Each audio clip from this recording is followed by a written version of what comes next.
Not unskilled, just unpracticed. We've been influenced from the start.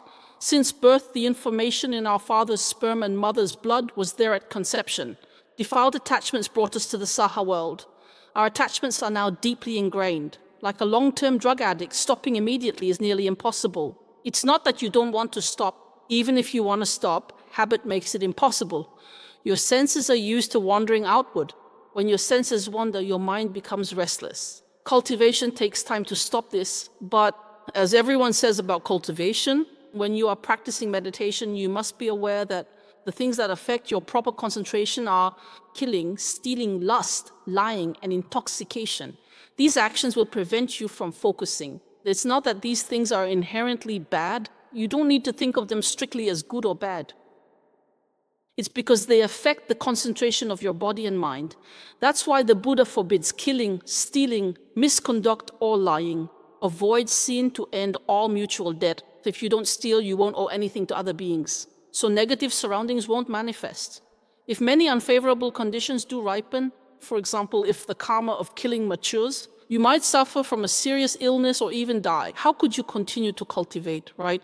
The same goes for the karma of stealing. Either you cheat him or he cheats you. Or maybe he owes you a lot of money, making you lose sleep over it.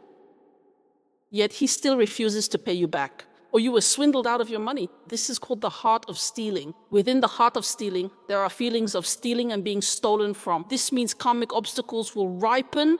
Lust leads to endless cycles of birth and rebirth. These are the words of the Buddha. I am drawn to your appearance and you are drawn to my feelings. You cherished my feelings and I cherish your appearance. I really like your looks and you like my heart. This causes endless entanglement across lifetimes, meaning you have too many karmic ties. These entanglements keep trapping you in endless cycles. That's why we talk endlessly and lose focus, right? With stillness, your karma unravels. These karmic ties will stop seeking you out. Moreover, avoiding killing, stealing, or sexual misconduct will ripen your positive karmic relationships. As good karma ripens, it supports your practice. Conditions will align. Start now. Lacking focus is fine. Just keep on killing, stealing, and engaging in sexual misconduct. What's there to be afraid of, right? The next day you can try to pull yourself back again. If you can't stop, what's to fear? We've done this for lifetimes anyway. As tantric masters say, your head lost life after life. That is, the heads of people you killed and the heads of people who killed you have been buried in the earth many times already. Because you've gone through countless eons, right? You've been killed by others and you've killed others too. See, we've all done these kinds of things before. Some masters have said this. I think that's quite possible too. Who can really know? It's been so many eons, right? So the earth is full of buried heads and they've all turned to ashes in the soil. So how can we eliminate this kind of karma, right? Life after life. You killed me, I killed you. You ate me, I ate you, right?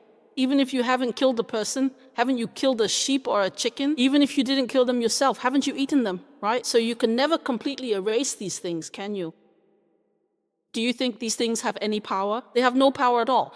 What power could they possibly have? All those things from life after life, right? Can it really control you right now in this moment? If I want to eat, could karma suddenly show up and stop me from eating, right? It all depends on whether I want to or not. If I want to, I will definitely eat it. If I want to sit down and stop, could karma come and stop me? I can't see it or touch it, right? If it comes, what could it do? Could it really tie up my arms and hands? If you make up your mind and sit down there, but still, it doesn't work. Another temptation comes along, right? You give in to temptation, then resolve to do better the next day. This cycle continues, constantly renewing your bodhicitta and aspiration for enlightenment with whatever faith and enthusiasm you have. Maintain your passion and strength for spiritual cultivation, as well as your faith in the Buddhas and Bodhisattvas. This kind of aspiration for the path is also a reflection of your faith in your teacher. All things are subject to gain and loss, arising in 1 second and ceasing in the next. You too are something that is constantly arising and ceasing, aren't you? You come into being in 1 second and vanish in the next. This is how things always are, you know? It will go on until you awaken. You're not bad and it doesn't matter. Just keep going. Whether it's killing, stealing, or misconduct, it doesn't matter. The Buddha would never say, go ahead and kill, steal, or commit sexual misconduct. It's because if you do, the police will catch you and you'll get into trouble. There are laws, aren't there? But it's not that. The Buddha never comes to judge humanity, whether you are good or evil. The Buddha is not a moralist. He doesn't say you are a bad person. For example, a cat climbs a tree to catch a mouse. there's a mouse. Would you judge the cat for that? Would you judge a group of cats as either good or evil? Which ones are good and which ones are evil? What's the truth? Whether catching mice or not, it's a cat. The same applies to climbing trees. Happy or unhappy cats are still cats. Cats that kill, steal, or misbehave are still cats. And those that don't are also cats. In your eyes, aren't all cats equal, and aren't they all just pretty cute? They're all furry, right? Dogs are pretty cute and cats are pretty cute too. So why don't you find people agreeable? Why do you feel this person is intolerable? Why do you feel this person is so annoying? Why can't you look at people the same way you look at cats? Why? Because you don't see people equally. You have expectations for them. Why is that? Why aren't you upset when the cat doesn't care about you? Or when a person doesn't care about you, right? Why is that, right?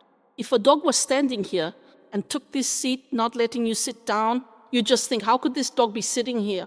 You'd be so happy saying that, go ahead, sit, right? I'm just giving an example.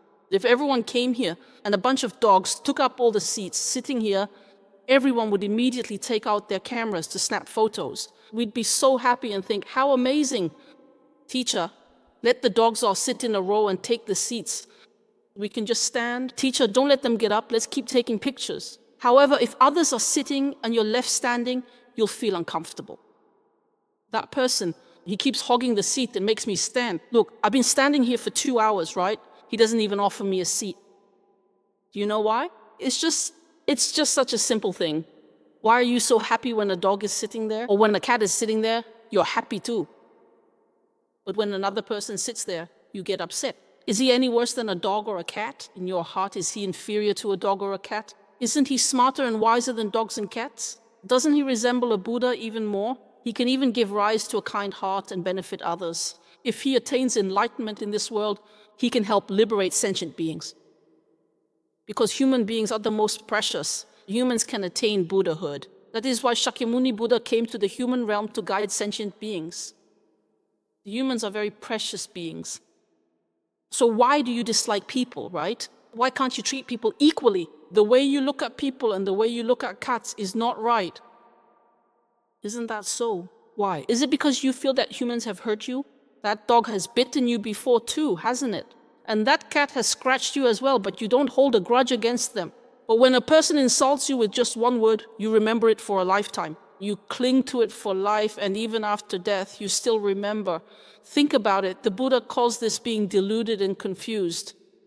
Deluded thinking is so pitiful. We don't even know how we think. Even the Buddha found it incomprehensible. Later, after studying it for a long time, the Buddha tried to figure out how people use their minds to think about things. In the end, the Buddha gave a final conclusion. Our thoughts are upside down and dreamlike. Sometimes we think this way, sometimes that way, and then back again. Then some people even asked the Buddha, why do I think like this? The Buddha said, how could I possibly know why you think that way? You sit there lost in random thoughts with no reason at all. Isn't it like dreaming of a pie falling from the sky? That's just how you think. You sit here and suddenly a random thought pops up. No reason at all, just a random deluded thought. It arises right there and vanishes right there. This covers your 6 senses, objects, and consciousnesses. The moment it arises and immediately fades away along with space and time. In that very place, which includes both time and space. Space and time are both illusory. Can you experience this kind of awareness? You can't experience it because your mind is not pure and calm. Our dullness, our 6 sense faculties are dull to this extent, you can't experience the feeling of immediate cessation right where you are. That's why, moment after moment, you cling to appearances, It's an instinctive attachment to appearances. If you can experience this sensation, this speed, would you still be distracted by appearances? You wouldn't. Why are we so dull? First, it's because we lack proper concentration, as I've mentioned before. Second, our 6 sense faculties are blocked and clouded. If you're clouded, how could you not be dull? Sitting there, you feel groggy and drowsy. If I ask you what you ate yesterday, you can't remember. It's not a bad memory. It's because when you were eating, you weren't focused on the food. You don't even know what was on your mind. You don't have a bad memory and you aren't unintelligent. It's just that while doing one thing, you're thinking of something else. And when you're doing that, you're just always distracted and absent-minded. You can't get anything done. When you're doing this, your mind is wandering to something else. Your mind spins like this unconsciously. Buddha called this sickness. It's the sickness of being constantly confused and upside down. Didn't the Buddha say to his disciples in the Surangama Sutra, he told Ananda and the others that their minds were upside down? The Buddha said, "You are truly delusional and upside down." Ananda asked, "In what way am I upside down? Where am I upside down? Please tell me, which part of my body is upside down?" The Buddha asked if his hand was up or down. Ananda replied, "It depends on the direction it points." The Buddha asked, "Why call my arm up when raised and down when lowered? From which direction on this earth are you looking at me?" That's how human beings think. Some people say, "This is down." Ananda said, "That's wrong, that is up. This is down, right?" The Buddha said, "This is delusional thinking. If you define this as up, then that becomes down. If you don't define it, how can there be up or down?" Now we know that the earth is round. It really depends on where you stand, whether on the eastern hemisphere or the western hemisphere. If you look from the eastern hemisphere, this is up. If you look from the western hemisphere, this is down, right? Every definition, once you define yourself as a woman, right, you will have all the traits associated with women. Once, right? Of course, you can't say that I am neither a man nor a woman, right? Nor is it correct to define yourself as a man. Our heart is formless. Formless, you should understand this. There is nothing that can trap you. Don't let these things trap you. Don't be trapped by any concept in this world. You say you're trapped by your sensations, that you feel pain. If that's the case, there's nothing you can do about it. Because there's nothing you can do about it.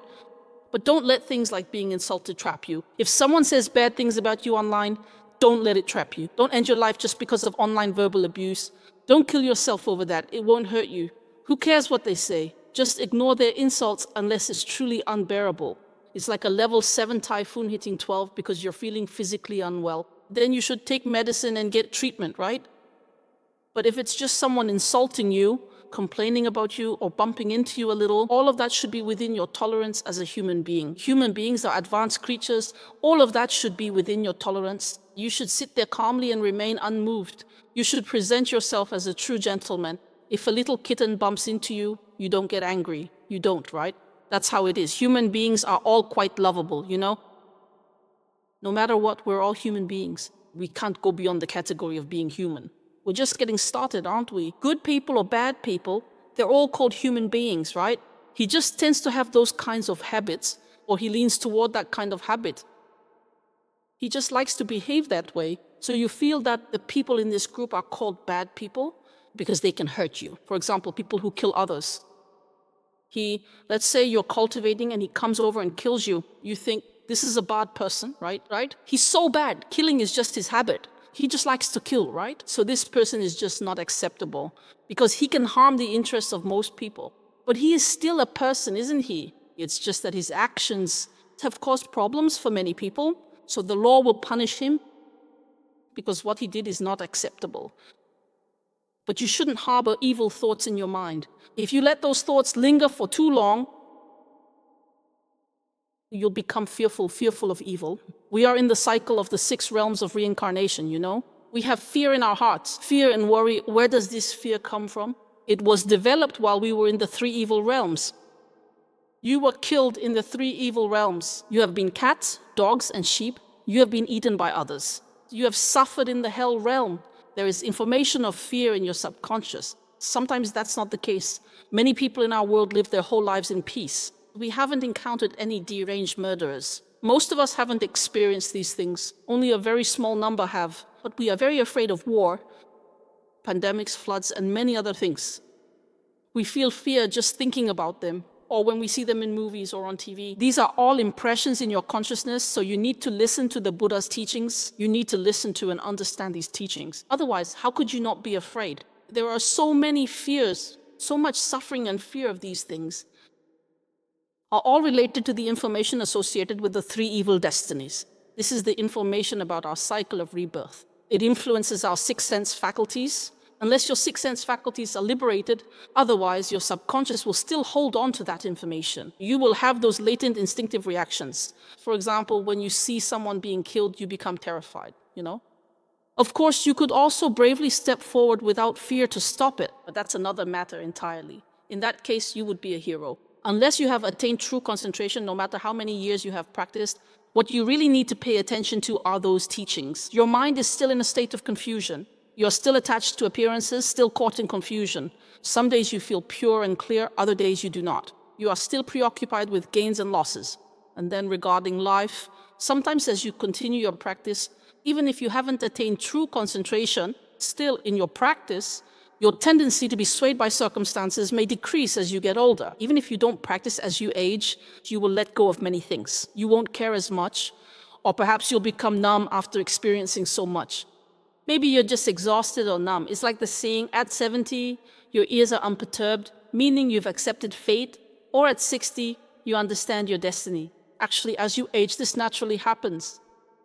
But of course, if you add in practicing and listening to emptiness every day, over time you'll really start to see this world more lightly and you won't have any desires left. Yeah, you'll definitely see some results from this. But these things, they don't have real power. When you face major hardships in life, birth, aging, sickness, death, or serious illness, you get crushed right away.